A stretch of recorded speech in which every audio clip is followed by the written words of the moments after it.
James Cameron's Avatar has every chance of lasting a lifetime. And that's not a joke, because the director has already filmed some scenes for the fifth movie, even though we haven't even seen the third. But those lucky enough to have seen it reportedly cried for hours afterwards, calling it the most emotional in the series.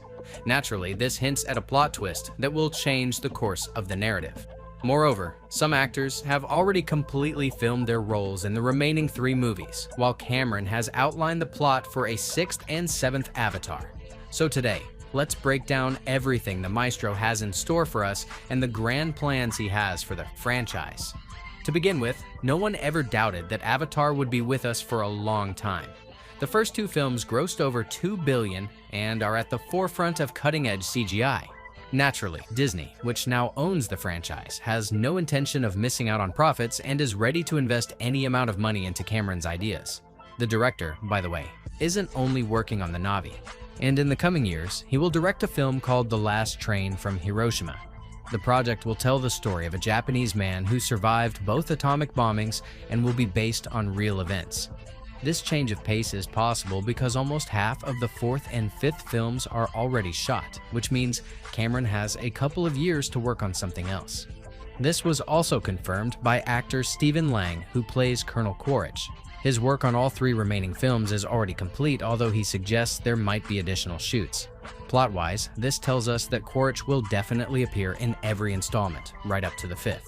According to previously known information, he is set for a transformation, and a new side of him will be revealed. Most likely, this refers to his paternal feelings for Spider, who saved him at the end of the 2nd film. Cameron also noted that Quaritch's story will become an important part of the upcoming film, and his storyline will be unpredictable. Footage of Fire and Ash, shown at CinemaCon, demonstrated Quaritch applying the face paint of the Ash Clan. This leads to the conclusion that Stephen Lang's character will be working side by side with the Na'vi for the first time.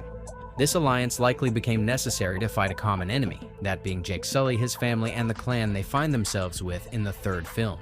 Even though Quaritch is not a true Na'vi and certainly doesn't believe in their deity, such an alliance is possible because the Colonel understands Jake's military strategies, meaning he can help the Ash Clan defeat their enemy.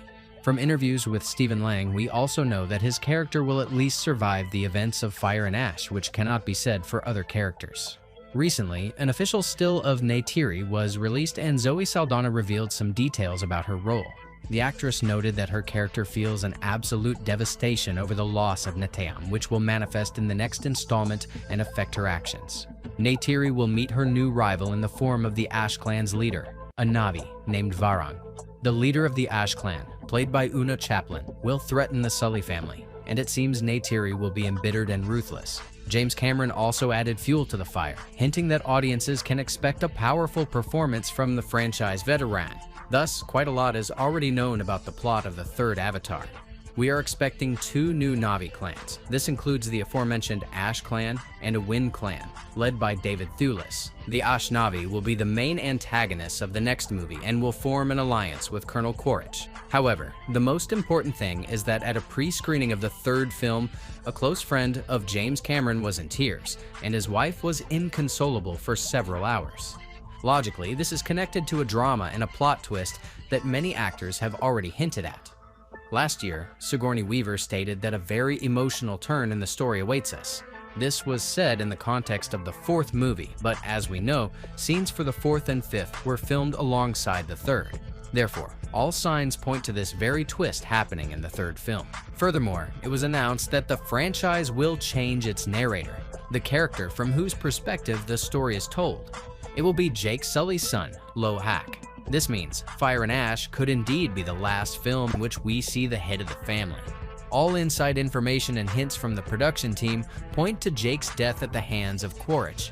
This would cause Neytiri's absolute devastation, explain the change of narrator, and the first viewer's reaction to the film. And on top of all that, we know that Quaritch will be in the franchise until the 5th movie, and Zoe Saldana did mention that by the time they finish filming, she will be over 50. Yet Sam Worthington has not mentioned anything similar in his interviews. And although Cameron most often prefers happy endings, he is the one behind the traumatic scene with a frozen Jack in Titanic. Moreover, the director spoke about the themes of the new Avatar. Fire symbolizes hatred and violence, while ash represents sorrow.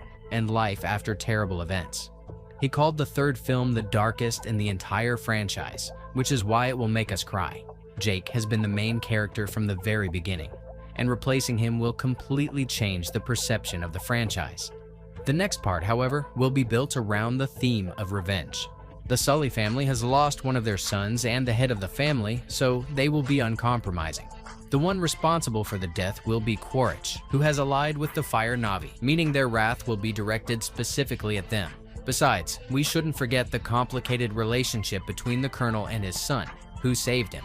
Spider's role, starting from the third Avatar, will become more significant, which has been confirmed by Cameron. And a script leak revealed that he will be able to breathe the air of Pandora. Furthermore, from the next film onwards, Kiri will also play an important role in the development of the overall plot. A shift in focus is, in principle, logical, so that the younger actors can carry the franchise for another couple of decades. The goal of the fourth film will be to establish the Sully children in central roles. Its production is already complete, and the picture is subtitled The Tolkien Rider. After the events they've endured, the Sully family will be looking for support, which they will apparently find with the Wind Clan. Even though the new Na'vi will debut in the third film, they will only be fully explored in the fourth, when they play a more significant role in the plot. We will see the film in theaters only in 2029, because the release date on the calendar has shifted slightly. After defeating the Ash Clan, the inhabitants of Pandora will finally understand that there is no point in fighting amongst themselves and that the main threat comes from humans. Therefore, the fifth part will be held under the banner of unity and the expulsion of humanity back to their own planet. It was also previously known that sooner or later, the plot would unfold on Earth. Based on all available information, this will happen in the fifth Avatar, when the Na'vi will be forced to leave Pandora to put an end to human attempts to seize its resources once and for all. By the way, full-scale production of the fifth installment is planned for next year, with the premiere set for only 2031. Initially, it was planned that Fire and Ash could be the last film to take place on Pandora, with the central plot revolving around the conflict between the Na'vi and humanity. But according to the latest data, the plot will shift after all, and only the fourth film will bring a new human army to Pandora. This is indicated firstly by the debut of Michelle Yeoh as a scientist, Dr. Karina Moog. She will appear in 2 films and will obviously play an important role in the development of the human story arc. And secondly, Giovanni Ribisi will return, who played Parker Selfridge in the first film and was behind the entire operation on Pandora. As a result of the clash, regardless of who wins, the planet will be seriously damaged.